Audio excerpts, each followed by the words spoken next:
Manchester's home to Kate Silk, a regular northern lass. With a loving husband and 2 lovely daughters, her life seems perfect. But behind the smiles is an embarrassing secret. Kate's addicted to cheese.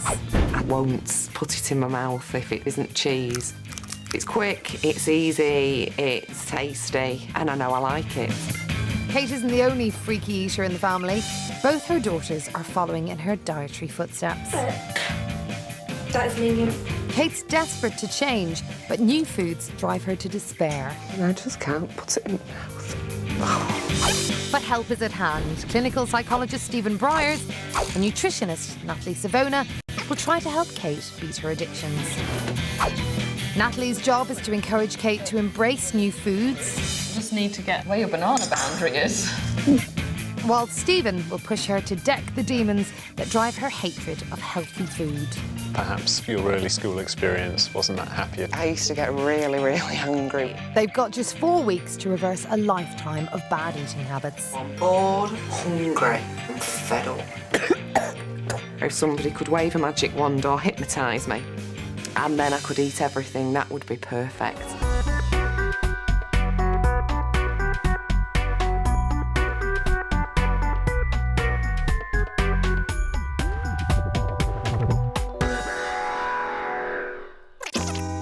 Seven-year-old teaching assistant Kate Silk lives in Manchester with husband Jeff. He's stepdad to her 2 daughters, 14-year-old Megan and 12-year-old Georgia. Kate's a devoted mum who loves to spend time with her family, but behind closed kitchen doors, life is no walk in the park. Because Kate's diet is almost exclusively cheese. I'll eat cheese sandwiches, cheese and crackers. I have a jacket potato with cheese every day at work for my dinner. Morning, Kate. Usual. Yes, thank you. And I usually come home and have cheese and crackers every night for my tea. It's my favourite food. Eating mostly cheese every day for the last 30 years has turned Kate into something of a connoisseur. The salt and vinegar's dead zingy, so it goes great with the taste of Lancashire. The roast chicken's more of a savoury flavour, so that goes well with cheddar and the digestives. And then the smoky bacon goes really well with the other crackers and the soft cheese. I think the reason I stick with cheese is because I have that memory of eating it from being a little girl. It's so safe. So I know that I can tolerate it and eat it and it won't make me sick or it won't make me feel uncomfortable. Kate has one other safe food, and it's the only home-cooked meal she'll eat. Her mum's roast dinner, but only if it's cooked by her mum and only if she eats it at her mum's house. It goes against everything else that I usually eat because I have a full roast dinner with loads of gravy on it. But I can remember having that every Sunday from being a little girl. I've been cooking the same Sunday lunch for even more than 25 years, so ever since she was a child. It's lovely, Mum, thank you. Mum Jean never gets the opportunity to experiment with her cooking. The menu has to be the same every week. If I varied the menu, she wouldn't eat it. So it's useless preparing something that she's not going to eat. It upsets her, it gets me all het up. But I know that the same, it's very boring and dull, really, but I know that she'll eat it. Cheers, everybody. Cheers. Other than this weekly roast, it's cheese all the way. Kate cannot bear to touch anything else. It just looks like slop. I find it very difficult to taste anything that's sloppy, whether it's a stew or a curry, or anything that has sauce on the top of it. Okay, you want to try? Sadly for husband Jeff, Kate's fear of anything hot and saucy means his home-cooked specialities are her worst nightmare. You want to try it, Sis? If Jeff's cooking something, he'll say when it's done, are you going to taste it? And then as it gets nearer, I can feel myself getting really, really anxious. So then when it actually comes to the point where I have to taste it, I'm heaving usually before I've even put it in my mouth. That's horrible. Oh dear. I always cook for myself only because she won't have what I'm eating, neither will the girls. And that does make me sad. Though Jeff is accustomed to her strange behaviour, he's seriously worried about the impact it's having on their children. There you go, sweetheart. Especially 12-year-old Georgia. I eat breaded chicken, potato processed, but I don't eat pasta. I don't eat fish. I do eat the occasional burger. Oh, it's got something on it.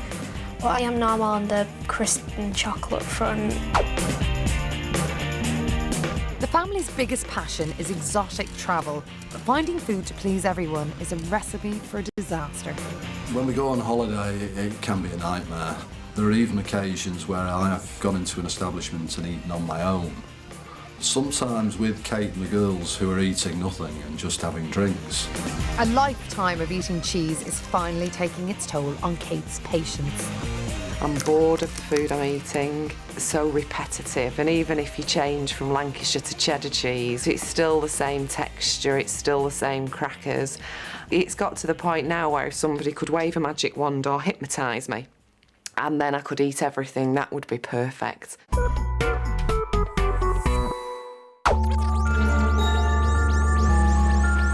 It's day one of Kate's month-long dietary makeover, and she's been summoned to London for her first meeting with psychologist Stephen and nutritionist Natalie. Kate. Hi. Hi. I'm Natalie. Nice to meet you. Pleased to meet you. Hi, I'm Stephen. Hi, Hello. pleased to meet you. So what feelings are uppermost in you at this moment? Just wanting to know what you're going to do and what you're going to say to me, really. Today, we've got something that we want to show you that we think will help kickstart this whole process of changing what you eat. Okay. Before they begin their work, Natalie and Stephen have a surprise for Kate, which they hope will focus her mind. Kate, I think you're aware already that the next few weeks are going to be quite difficult at times. What we've got here today is something that we hope will be a bit of a motivational tool for you. Natalie and I are going to leave you to watch it, and we'll be over there, and then we're going to come back and talk to you afterwards. Okay.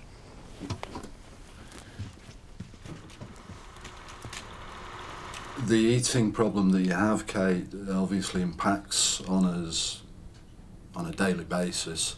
One of the things that really concerns me is how the girls are following your eating habits. I don't think it's been easy living in the same house as someone with such a limited diet.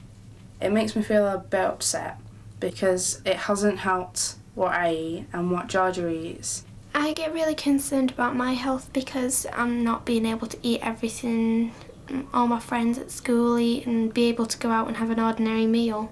Georgia is almost frightened of going on holiday. She hates the thought that she's going to have to almost starve herself. Holidays are meant to be a happy time and I really enjoy them. But when you don't eat, you get stressed and then we all get upset because we know that it's a problem. It is limiting for us and it is meaning that we can't go to places that we would really like to. I am so proud of you, of what you're trying to do to readdress your eating habit. But if you could possibly... I'm sorry, I can't carry on. I'm sorry, sweetheart.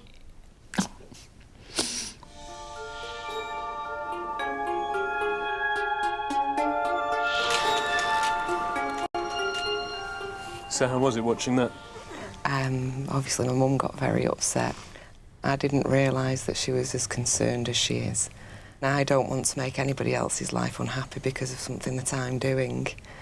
What about the impact of what you're doing on Georgia? Had you really thought about how dramatic the connection is between your diet and hers? Yes, and because of my issues with food, I didn't feel in a position to tackle her when she stops eating food because I thought if I make a big scene, I wouldn't like somebody to do that to me. And as far as the holidays are concerned... Our passion as a family is to travel. We love going on holiday. And the last thing after you've had a really good day out is to then cause loads of anxiety and spend hours traipsing around trying to find somewhere where everybody will eat. So lots of good reasons there to change your eating habits. What we need to do now is go and have a look at what you actually are eating. OK, come with us. Natalie and Stephen hope to shock globetrotting Kate into action with the help of a little excess baggage. Right. What do you think these represent? Holidays. That's right. Today, we want to see what it is you are eating on a day-to-day basis. So, I'd like you to go and grab one of those suitcases for me, please. OK. and then unzip it, and then tip out the contents. What do you think that represents? How much cheese I eat. In what sort of time frame? A year. Well, you'd been mistaken, all right? Go over to maybe that case behind you. Are you in shock yet? Yes. Well, I'm afraid you're not quite done yet.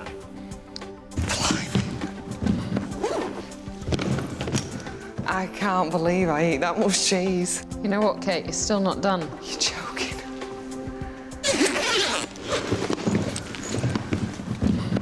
6 suitcases worth of cheese is how much you're eating in a year. I'm stunned. It just looks horrible. The thing is that you're having about that much in a day. So 300 grams of cheese, 365 days a year, works out as 140 kilos of cheese that you're having in a year. And the thing is that there's no harm in having a little bit of cheese. It's got some great nutrients in, it's got calcium, it's got protein, but you're missing out on a whole range of other vitamins, minerals, and fibre. So let's magic fast forward to 4 weeks from now. And what would you like to achieve by then? I'd love to be able to go into a restaurant and order a meal without having to tamper with what it says on the menu. That would be great. And what about in terms of your travels? It would mean that we could go to places that at the moment we've not been able to go to because of the food issue.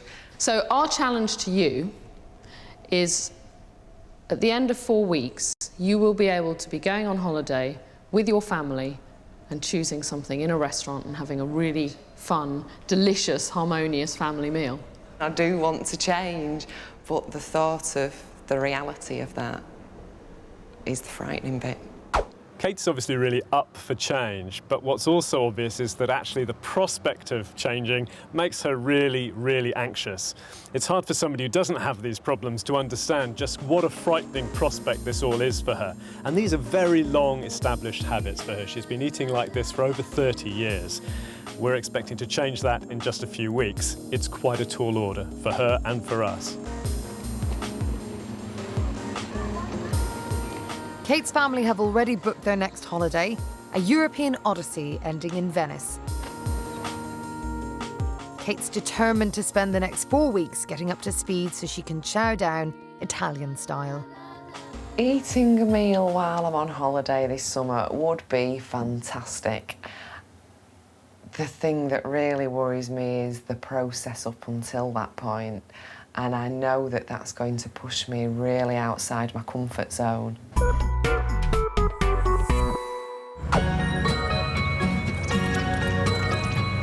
Before she can tackle the deficiencies in Kate's cheesy diet, Natalie must first understand the extent of her problem with other foods.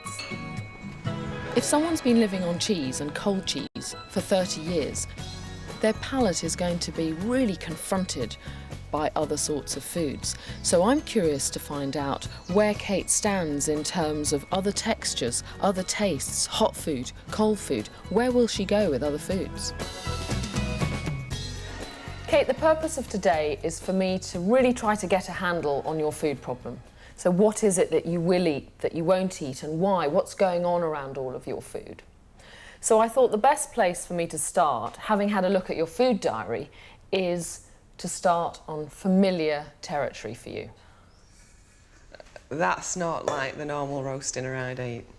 That carrot looks like baby mush, it's disgusting, and the gravy's completely the wrong colour. When I'm at my mum's, it always looks the same and smells the same. So you would only eat your mum's? I've tasted things other than my mum's and I've not liked them. So now I just stick to my mum's because I know I like that and it's safe to eat. So it's a familiarity that gives you a safety around what you eat. I mean, would you even try any of that? No. The thought of putting that in my mouth, it's real fear, and the thought of doing it really upsets me. I'm not gonna get you to eat that. But so what's around? What's upsetting? I honestly don't know. But the thought of, and this is what I said, the getting the food from the plate to my mouth is the hardest thing. You've mentioned that you will eat some fruit. Bananas, no. When you slice a banana, it's all slimy and... Just do that for me, if you would. But see, it sticks, it's slimy. I mean, could you even bite into that? I couldn't bite into it. I could maybe cut a little bit off it and try that. There you go. And chew it. I think that's enough. Are you all right? Yeah. I suspect that none of this is a pleasant experience. And your palate's been used to having very, very particular foods for over 30 years. And so anything that confronts that familiarity is going to be, I suspect for you, unpleasant. Do you want some water? Yes, please. I think the hardest thing for Kate today was to actually show how dramatically she can react to certain foods on a very deep gut level. Bursting into tears at the sight of an unfamiliar roast dinner is odd. It really brought something up for her. We don't know what that is. And it's not only Natalie who's left questioning Kate's overwhelming reaction to unfamiliar food. I don't know why I couldn't put that food in my mouth.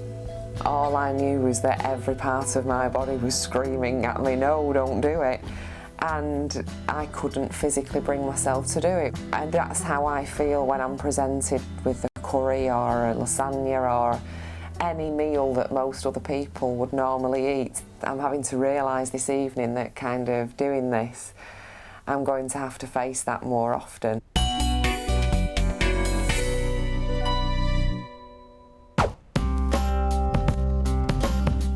Day 3 for Kate begins with a special delivery. Natalie sent her a hamper packed with challenges designed to expand the range and quantity of foods that she eats. The worst nightmares, bananas and tomatoes. I'm not sure which is worse. Along with the nutritious goodies, Natalie has enclosed some written instructions.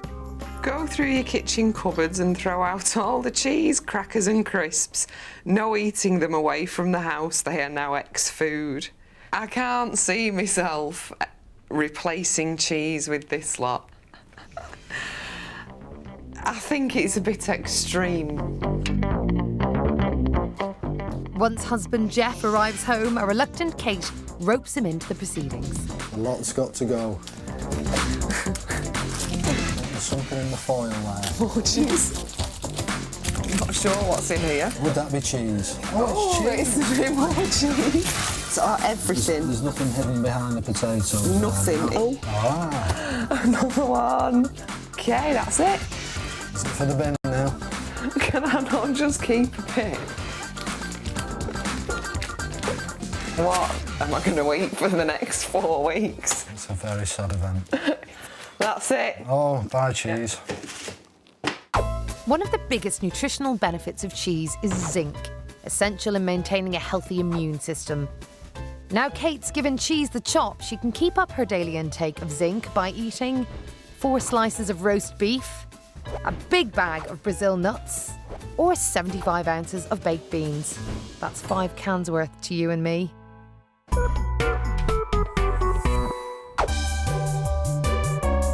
Kate may well have given cheese the chop, but Natalie still has concerns over the effects it's had on her body as the staple part of her diet for over 30 years. She's arranged for Kate's blood to be tested by Dr. Pixie McKenna, a GP with a special interest in eating problems. This morning, Natalie's brought Kate to hear the findings. The first thing that showed up in your blood test was that you have very high levels of cholesterol. The other thing is, because you're taking in all of this processed cheese, you're not actually taking in enough roughage in your diet. So your high fat and your lack of roughage are going to lead to digestive problems. You're laughing at me. Have you had... Yeah, I do get constipation quite a lot. Right. With Kate having fessed up, Pixie wants to show her the internal effects of her stodgy diet. She's got 10 metres of tubing, half what's inside the average person. Could have up to 25 metres of bone, so it's quite a lot, isn't it? She's prepared 2 liquids. One represents fibre-rich food and the other, Kate's cheesy diet. I want to get you to transport the fibre-rich food right through the intestine for me.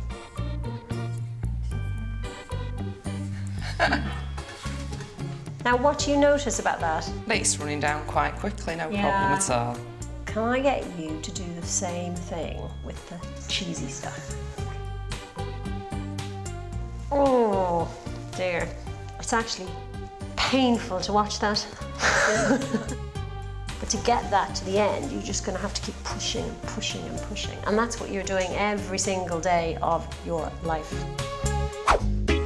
Instead of clogging up her bowels with processed cheese, Kate could get the recommended daily amount of fibre from 8 ounces of cooked peas, or keep herself regular with 5 pears.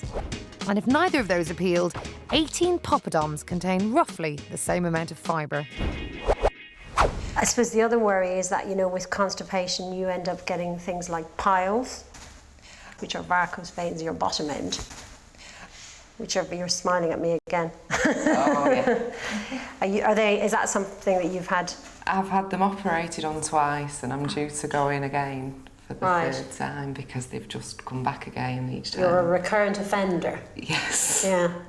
It's a very, very sore operation as well, isn't it? It is extremely painful, yes. Yeah. So, Kate, had you really, really made the link between your terrible diet and the piles?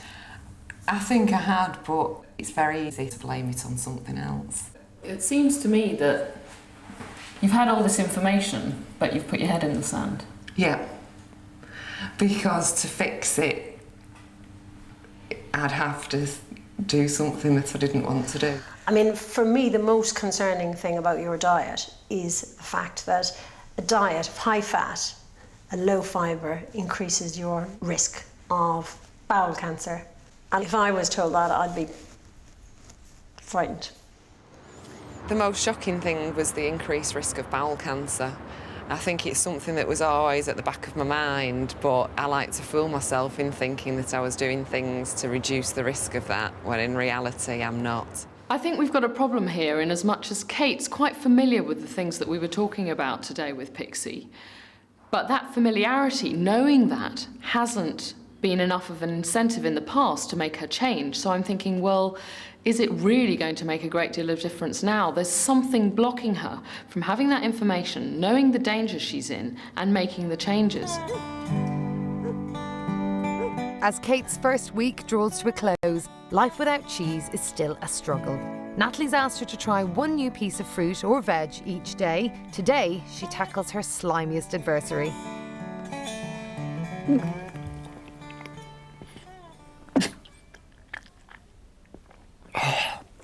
That is absolutely disgusting.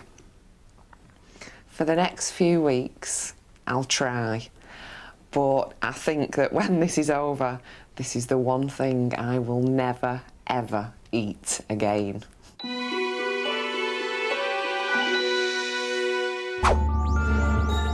Today, Kate has her first session with clinical psychologist Stephen Briers. It's a chance for him to probe Kate's earliest memories of her eating problem. All right. Kate, to start off with, do you want to just tell me a little bit about the eating problem that you have and how it affects you? The main issue I have is foods that aren't familiar to me. Whenever I'm in a situation where I have to eat them, my body kind of goes on shutdown. That's when I start to feel sick and start to retch at the thought of it. All right, so these familiar foods, these foods that you can eat, are there any common characteristics to them? The majority of them are dry and crunchy foods, or foods that I remember eating from being a child. My mum's roast dinner. We had every week growing up, so that's safe. But I'll only eat my mum's roast dinner. So really only those foods that became safe within the context of the home have really remained safe. Okay, so when did these problems begin? I can never remember eating normally, but I think school was the start of it all. Mm-hmm. I can remember the slop bucket at the end of the table that you scraped the leftover food in. It looked different, it smelled different. So when I first started school, although my mum thought I was having a school dinner, I wasn't actually eating any of it because it was different. OK. It is clear that for you, foods that are mixed or are sloppy have certain associations in the back of your mind. You know, I need to go away from here and really think about how we're going to get you past those mental hurdles so you start to have experiences which, if not positive, are at least more neutral. Kate evidently has quite a complex relationship with food. She's got this range of familiar foods for her which feel safe, and then outside of that, any food that's unfamiliar obviously feels really unsafe for her. She tells me that her issues with food began at primary school. So I think the task ahead is to do some digging around what may be some quite painful memories for her. As Kate begins her second week on a new diet, it's time for Natalie and Stephen to catch up and discuss plans to push her forward. From my point of view, I think the priority is to try and explore this whole idea of not only the places that were safe for Kate, but maybe the places that were less safe. So I'm going to try and find out a little bit more about Kate's background, and particularly those early years at school, which I think may hold the key to the evolution of some of the problems that she's got today. And the other thing that I'm concerned about is Megan and Georgia. And I just think that, you know, their diets are in such trouble themselves that I think I need to get them on board, really looking at changing their diet so it's a family effort and they're all working together. Determined to give Kate the best possible chance of success, Natalie heads to Manchester for a rendezvous with Kate's family. Jeff, hi. Kate's diet might have been declared a cheese-free zone, but Natalie's got quite the opposite in mind for the rest of the family. So I have gathered you here today in order to ask you a big favour to help Kate in what she's going through for the next few weeks. Now, what I would like you to do is eat the exact same diet that Kate has been eating most of her life for a week. I don't think it would be sufficient to keep me going and keep me at work, to be quite honest. Yeah. I mean, the reason I'm asking you to do it is not random. I thought if you had an idea of how Kate must be feeling, then it would be easier for you to empathise with her as she's going along through these ups and downs. I'd probably find it somewhat boring, but I'm willing to try it, if it will help Kate. Yeah, I'll try. I can't cope with the amounts of cheese at one sitting that she copes with. But I'll have the same things, but not possibly in the same quantities, you know. OK. Now, Georgia, I've got something different for you and Megan to take on. Because you two already have a diet that's astonishingly similar to your mother's, what I'd like you to be doing is to work with her and be trying all the new things that she is. Because really, part of her changing her diet is also helping you to change yours. So you think you can take that on? It will be a struggle, but I'll do it. So you'll do it for your mum? Yeah. And what about doing it for yourself? I'll do it for me as well. The next day, Jack and Jean prepare to savour one of their daughter's specialities. Here we go.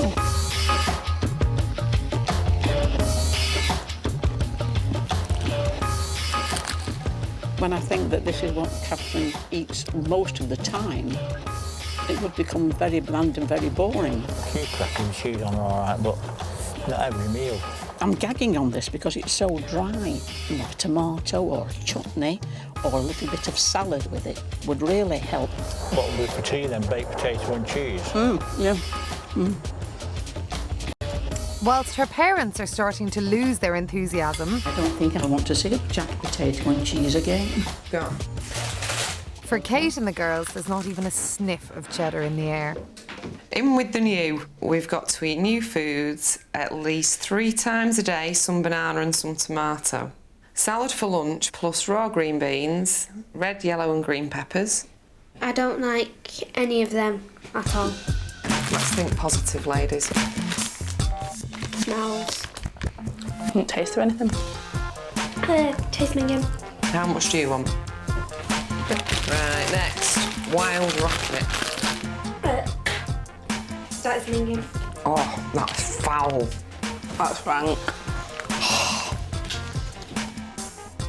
I'm going to be brave. It tastes meaty. It tastes of disgusting apples. It tastes of, you know, that plastic stuff that you get on toys. OK, ladies, tea time.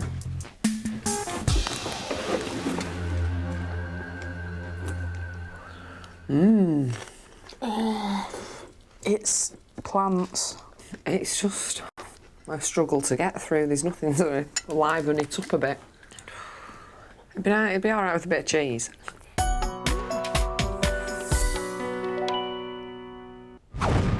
As week 2 comes to an end, Natalie's challenges turn up the heat on Kate and the girls. So far, the only hot meals they eat are roast dinners round at Kate's mum's house. Now, they must try eating some of their own. Do you like it, Mum?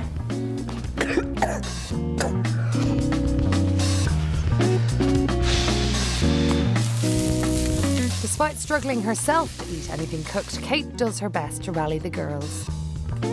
Georgia, that's carrots. You like carrots? Yes, I know it's carrot. It's the most disgusting thing I've ever seen and tasted. How come she got more than me? Oh, for goodness sake, does it matter? Neither of you have eaten it. By the end of week 2, and with hot food still a no-go, they're surviving on salad and bread. And Kate's patience is wearing thin. I just don't know what to have to eat now. I'm just constantly hungry. I've got no cheese and crackers in. The only thing I can snack on is raw veg and salad and fruit. Unless I find something I like. So I'm bored, I'm hungry, and I'm fed up. With Kate struggling to embrace her new diet, Stephen's keen to understand why her mum's home-cooked food was safe and familiar as a child, but school dinners gave her so many issues. Hello, thanks for coming along. Are you ready for a trip down memory lane? OK. Come on in.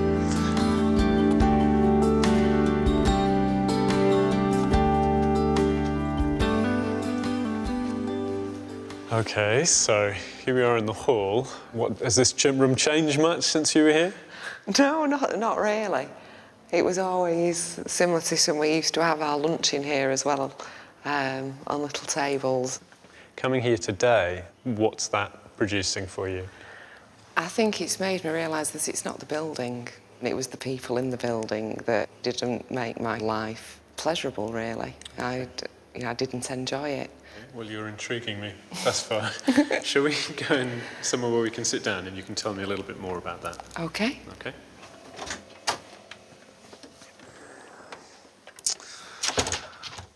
I'm getting the impression from you that perhaps your early school experience wasn't that happy a time. Do you want to just tell me a bit more about it? When I was at school, I never felt as though I ever achieved anything.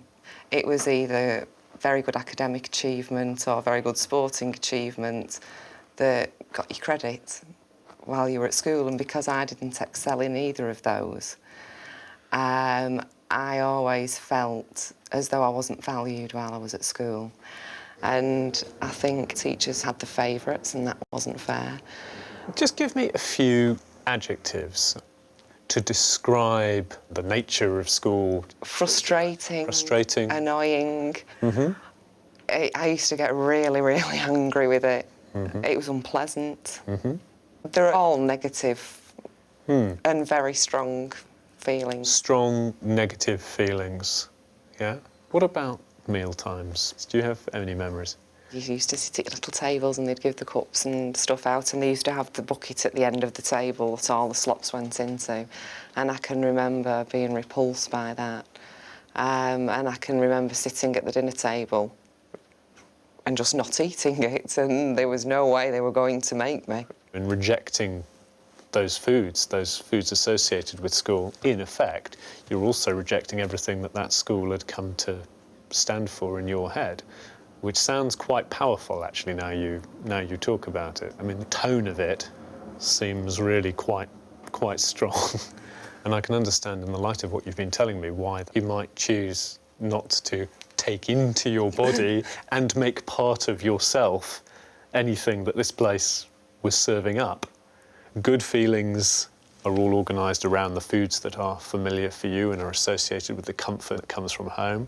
Foods at school perhaps become symbolic for you in some way of a whole bunch of really quite powerful negative feelings. I'm really quite intrigued by the anger and the frustration that Kate's just revealed. It seems that there are times in her childhood where she really felt quite miserable and quite left out. And that, in combination with her reaction to the smell of school dinners, seems to have resulted in her rejecting anything she ate away from home. Her perspective now is really quite skewed. And I think my first challenge is to try and get Kate to recognise just how distorted her perceptions have become. Having shed some clarity on the emotional roots of her problem, Kate's in a defiant mood. I think that it definitely stems back to primary school. Like, if at my age I've still got these really strong feelings that I hate it, then it must have come from there. And I don't want primary school to get the better of me. And, you know, if that's where the root cause of this issue lies, then I'm more determined to get over it. The next day, and with renewed vigour, Kate attacks Natalie's next challenge. You need to learn that fruit you enjoy whole can also taste nice in different form. Such enthusiasm, ladies. So we're going to go for stewed apples.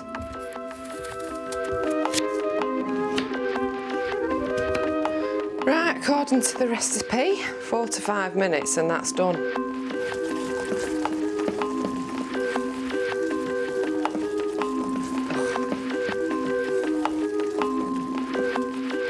It's just making me feel ill, the look of it.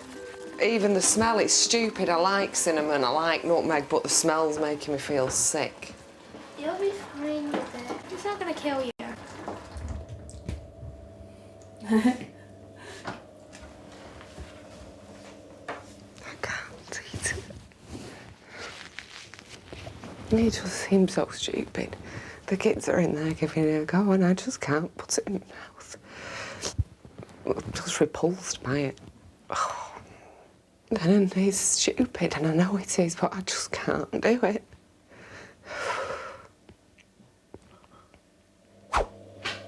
Once the girls have had their fill of stewed apples, Kate gives the slop another go. It just looks like someone's thrown up in the bowl. I can't even get close to it. It's absolutely vile. I can't put it in my mouth. And why does a bowl of food do that to me? It's ridiculous. It doesn't make sense. It's pathetic. With Kate having hit an emotional brick wall, Stephen's next session could not come sooner. Aware that her childhood feelings have been clouding her outlook, he wants Kate to see the bigger picture when it comes to food. He's arranged to meet her at the local flea market. What Kate tends to focus in on when she approaches a new food is its moisture content, and she will ignore every other bit of information about the food concerned. I want her to understand that what she's perceiving is not what's there, but what she's interpreting. Stephen's devised a special activity to illustrate his theory. Do you want to try these on for size? Right, now, I'm aware that your vision is pretty restricted now, okay? But what I'm going to do is I'm going to take you round a few of the stalls here. We're going to examine certain objects. Okay. And I'm going to see how much you can tell me about them with the limited information you have that's going into your brain at the moment. Okay, turn me on. Okay. All right, I'm going over here first. I just want you to just stand there. Right, here we go. You tell me what that is. I can't see anything. Describe what I'm holding. A money box. I'm going to let you touch part of the object. Got any idea what this might be? It looks like a feather. Okay. Got a new object in my hand. I'm going to bring it close. Tell me when you can see I've got something. It's a big, long, orange, yellow thing. Uh-huh. Tell me more about it. It looks tubular like a candle or something like that. If I let you touch it, one finger, what do you think it is now? Or it could be a washing line rolled up. All right. What made you think it could be a washing line? Because of the feel of it. All right, so you got a lot more information, and that totally shifted your perception of the object away from being a candle, potentially, to something very different, like a washing line. Yeah. Okay. Do you want to take the glasses off and see how far you get hanging your clothes up on that? Just with the information that came to you through touching it, suddenly, in your head, it became potentially a very different object, didn't it? So some kind of transformation took place. Do you see how that might apply? When I see food, I'm not getting the full picture. I'm just seeing it and having that response to it. However, when I cook food, I made some stewed apples with the girls. I knew exactly what was going in it and I could see the point of it. I like the taste of apple, yet I couldn't bring myself to taste it at the end, even though I was well aware of what I'd put into the pan. This is partly a matter of practice and really continuing to talk yourself through so that those unconscious perceptions, which are very powerful, don't kick in. You've got to ground it all the time in observation, in your knowledge of the facts about what's there. And I believe you could. I guess it's a question of how long that would take for you. And I guess that's something that you need to keep working at. Within a few hours, Stephen's theories about Kate's negative perception of unfamiliar food seem to have struck a chord. At the time, I thought it's all right, but I didn't think it would make any huge impact. But then after the session, and, you know, I thought about it, and he's absolutely right. The pieces of the jigsaw were kind of fitting into place and it all was all starting to make sense. And since then, my attitude towards the food I've got to try has been far more positive. Kate is now into her third week with the experts.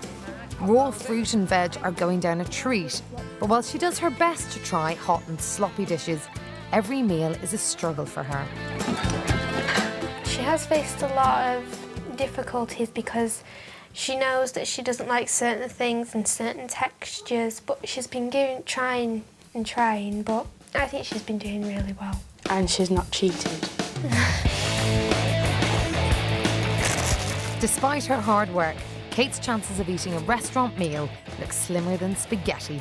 Aware that the Venetian holiday is only 10 days away, Natalie and Stephen meet up to plan a new strategy. Had an interesting time with Kate at the marketplace. We did an exercise which I think really did start to bring home the point for her that the way she currently sees food, you know, is quite distorted. I think it helped her, and I think it will start to kind of, you know, change her relationship with food. But my concern is that it's too little too late. She's got this final challenge coming up really soon now. I think that's the thing. There is a danger that Kate will get to Venice and she won't really have a great deal of success, and that will knock her confidence and then she won't take any of this forward. Really, I need to be building on what you've been doing and actually be helping her very consciously in the direction of the challenge, and therefore have her building towards being able to succeed at a meal out in Venice.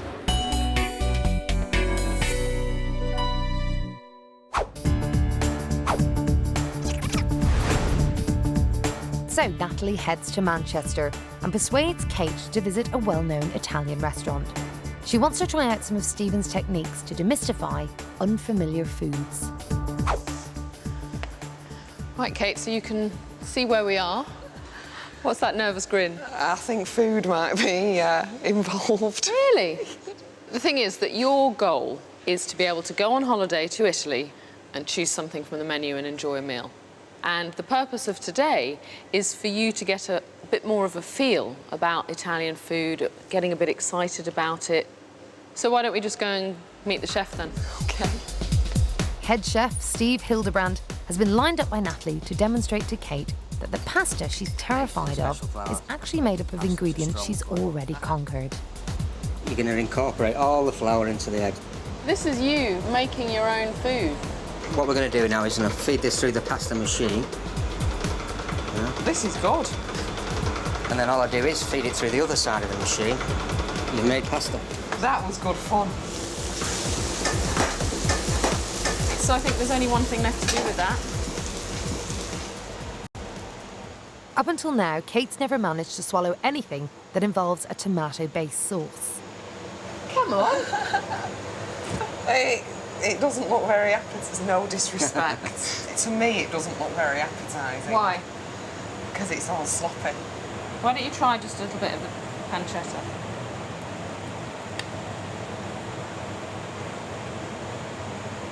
That's okay. So how about a piece of pancetta and a piece of pasta? Fairly decent bit of pasta, let me see. Come on, not 1 cubic millimetre. How about that, with a bit of pancetta on it?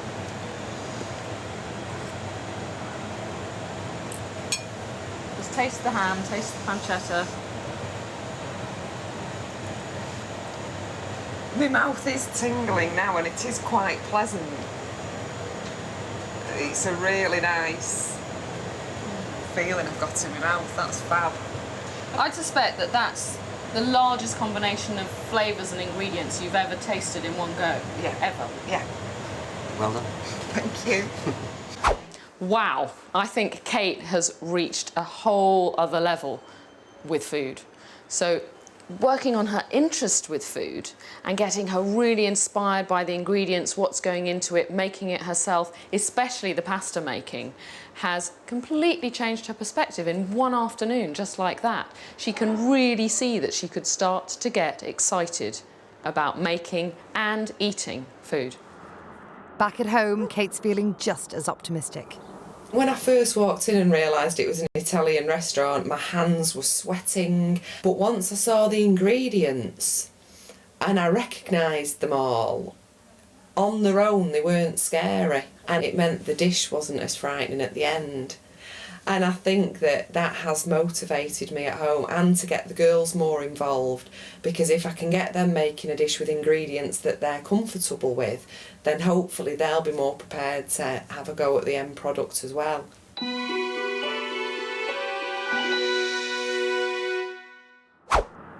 Natalie has asked Kate and the girls to try making food fun by cooking their own Italian recipes every day leading up to their holiday challenge. Not everyone's feeling inspired. It looks minging now, it smells minging. I've not tried it before and I didn't ever want to. You're supposed to be enjoying this. This is supposed to be having fun with food, girl. I'm having fun making it. I've had a gas mask. There we go, I'm going brave, girls. Any peppers, anybody? Good girl. Is that all you're having on yours, Georgia? I need to put more cheese on it to decontaminate it. Hey, I bet mine's gorgeous. Just think how much flavour mine's going to have. I could go and live in Naples making pizzas like that. George's?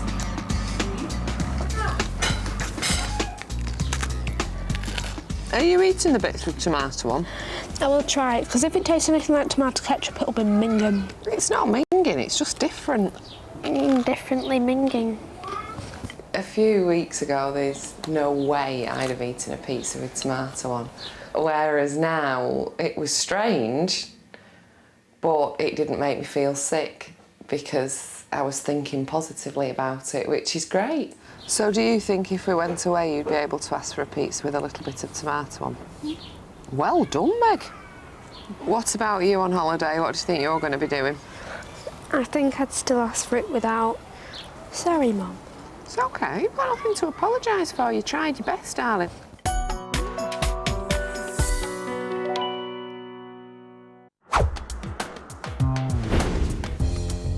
Today, Kate and her family are jetting off to Italy. As her final challenge of a pasta meal looms, Kate puts on a brave face. I'm feeling really excited about going on holiday. I can't wait. And I'm just trying not to think about the food bit till I get there, because I've got so much else to think about while I'm packing. I haven't got time to panic about anything else.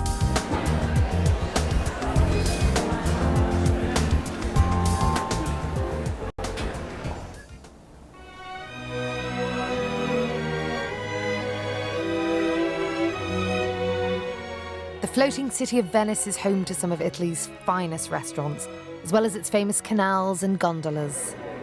When we came out, I was feeling really confident about the meals while we were out here. But then, of course, when you arrive and the strange smells and the look of everything, so now I'm not quite as confident as I was when we flew out yesterday. It's the evening of the big meal, and Kate and the family have chosen a canal-side restaurant, safe in the knowledge there's pizza on the menu. I do think that I will try new things because I promised Mum that if she did, then I will. But I'm just hoping it's not too strange because at the places we're going, the food can be a bit ethnic. Tonight, Kate hopes to set a good example by ordering pasta, a million miles away from cheese for her palate. I'm really struggling. Good evening, ladies and gentlemen. With everyone looking for edible dishes, the waiter brings bad news. Pizza's off the menu. Sorry, sweetheart. Could you have some plain pasta, Julie? Spaghetti steak. I can get you some plain fried chicken and chips. I've tried every type of chicken on every holiday we've been on. It's minging. Yeah. It's your choice. Foreign people, they always put Alright. spices and stuff on. Okay, you're just going to have some chips, sweetheart. Alright, darling. Can I have the spaghetti with meat sauce? Thank you. Please have spaghetti bolognese with a meat sauce. Can I have French fries, please? Grazie. I've had chips because it's the only thing I'll eat. But if I get chicken, it'll probably dip in something like bear's blood or something.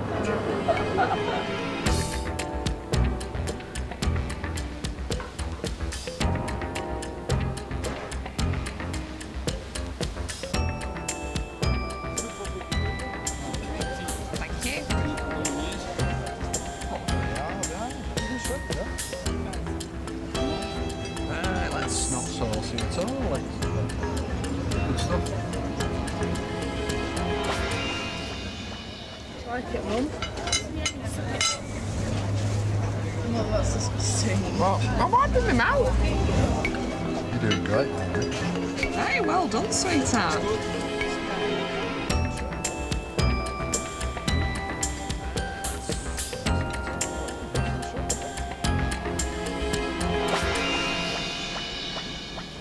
Even though I've only had about 3 mouthfuls of it, I'm really proud of myself because I retched on the first mouthful, but I kept on going. So to keep on going through that for me is a real bonus. Cheers. How are your chips, sweetheart? They're nice, but they've got that foreign taste, you know that. Foreign taste. Natalie and Stephen may have had more than 3 mouthfuls in mind when they set the challenge, but tonight it's Kate who's setting the goals. In the past, spaghetti bolognese has completely repulsed me. And even though the first couple of mouthfuls tonight I was retching on, kept thinking positive and I managed a couple more. You fancy pizza? Some people having maybe several mouthfuls of a meal wouldn't be that great. But I think the fact that she's even been able to do that is extraordinary. We're all a bit happier now because we know that Mum will try things on future holidays. It's going to take some time to get used to, but hopefully in another 12 months, maybe 18 months, then I'll have cracked it.